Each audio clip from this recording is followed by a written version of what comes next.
Voilà, bonjour les amis, nous allons voir aujourd'hui l'écriture ou notation scientifique.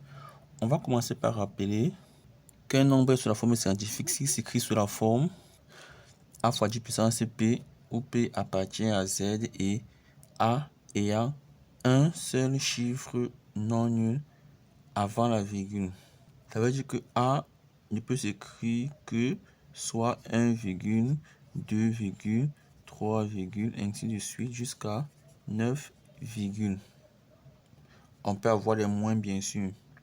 Donc, on ne peut pas avoir deux chiffres avant la virgule. Donc, 12,8 par 52 fois 10 puissance 5 n'est pas sous la forme scientifique parce qu'ici, nous avons deux chiffres avant la virgule. On doit avoir un seul chiffre. De même, si je prends 0,15 fois 10 puissance moins 3, lui, il n'est pas sous la forme scientifique parce qu'il n'est pas non nul. Donc, on doit avoir un seul chiffre différent de 0, uniquement de 1 à 9. Si on a 0, ce n'est pas bon. Si on a deux chiffres, ce n'est pas bon. On doit avoir un chiffre allant de 1 à 9. Bien sûr, on peut avoir plus ou moins devant. Voilà. On commence par le premier nombre qui est 150 000. Comment l'écrire sur la forme scientifique? À savoir sur cette forme ici. Donc pour commencer, on doit avoir ici un nombre avec un chiffre avant la virgule. Ça veut dire on doit placer la virgule ici pour qu'il y ait un chiffre avant la virgule. Donc le nombre n'étant pas décimal, on considère que la virgule est à la fin. On va donc la déplacer pour la mettre ici. Et là, on va avoir 1,5 d'office. Un chiffre non nul avant la virgule, dépasse la virgule de la fin pour 1,5. Et je vais multiplier par une puissance de 10. Maintenant, quelle est dans la puissance de 10 que je vais avoir ici? On va chercher à savoir de combien de rangs a-t-on déplacé la virgule. La virgule part d'ici. Ça va faire 1, 2, 3, 4, 5 rangs. On va donc mettre 5. Maintenant, comment trouver le signe? On peut retenir que lorsqu'on déplace la virgule vers la gauche, on met plus, vers la droite, on met moins. Mais je vais vous donner une astuce pour retenir cela facilement, c'est que lorsqu'on déplace la virgule de ce côté, vers la gauche, qu'est-ce qu'on a fait du nombre? On l'a diminué. On passe de 150 000 à 1,5. On l'a diminué de 5 rangs. Donc, on va l'augmenter de 5 rangs pour compenser la diminution. J'espère que vous comprenez. Je reprends. On dépasse la virgule de 1, 2, 3, 4, 5 rangs. Donc, on a réduit le nombre de 5 rangs. Il faut donc l'augmenter de 5 rangs pour que le nombre ne change pas, pour qu'il y ait égalité. C'est la méthode que je vous propose pour retenir cela facilement. C'est donc 1,5 fois 10 puissance 5. On a bien A qui a un chiffre non nul avant la virgule. Donc, deuxième exemple pour mieux comprendre.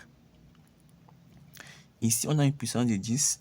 On va d'abord transformer ces termes ici et on va multiplier par ce second terme. Donc, je commence par 4900. Comme tout à l'heure, il n'y a pas de virgule, donc la virgule est supposée être ici. Je la dépasse de combien de rangs? Je vais la placer d'abord ici, car je dois avoir un chiffre avant la virgule. Elle va partir d'ici à ici. Donc, je vais d'office avoir 4,9. Bon, on ne met pas les zéros parce que ça ne compte pas après la virgule. Maintenant, fois une puissance de 10. Quelle est donc cette puissance? Je suis parti de combien de rangs? 1, 2, 3 rangs.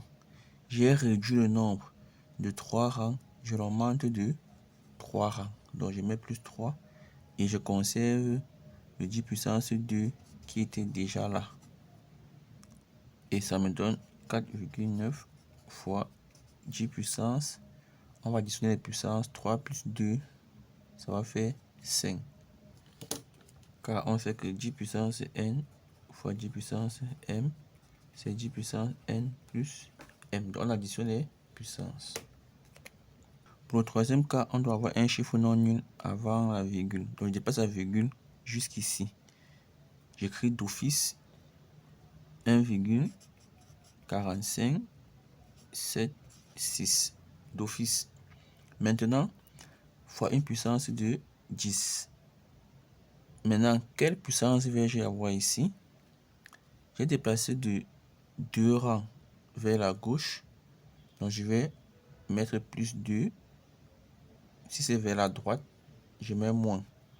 Mais tout à l'heure, j'ai dit, on peut retenir en disant, en déplaçant de ce côté vers la gauche, j'ai réduit le nombre. Puisque la virgule va dans ce côté, le nombre diminue.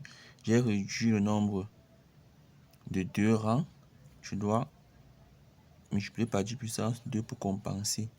Et ici, j'ai cette partie-ci que je vais multiplier par 10 puissance moins 5. Et j'applique ma formule ici. Donc, je vais additionner les puissances. Ça va faire 1,45 76 fois 10 puissance 2 plus moins 5, ça va faire moins 3. Dans ce cas, comme tout à l'heure, on va placer la virgule après le premier chiffre non nul.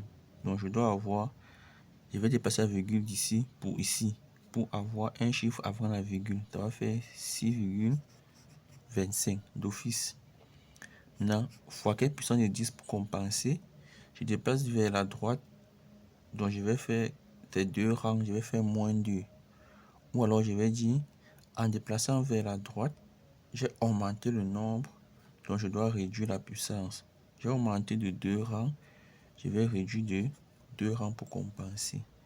Voilà donc l'écriture scientifique. Et pour terminer ici, comme tout à l'heure, on va chercher à déplacer la virgule pour la placer ici, puisque je dois avoir un chiffre non nul avant la virgule. Donc j'écris d'office 4,1. Maintenant, fois quelle puissance de 10? Je pars d'ici, combien de rangs? Je dépasse la virgule de 1, 2, 3 rangs. Comme c'est vers la droite, je vais faire 10 puissance moins 3. Ou alors je peux me dire, en déplaçant la virgule de ce côté, j'ai augmenté le nombre, donc je vais compenser en diminuant. Ça, c'est cette partie-ci que nous avons ici. Et je vais faire fois 10 puissance 2. Et en appliquant ma formule de tout à l'heure, je vais additionner les puissances. Ça va me faire 4,1 fois 10 puissance moins 3 plus 2, ça fait moins 1.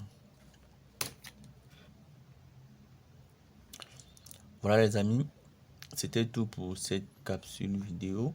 Je vous remercie d'avoir suivi et je vous donne rendez-vous dans les prochains jours pour de nouvelles vidéos encore plus intéressantes.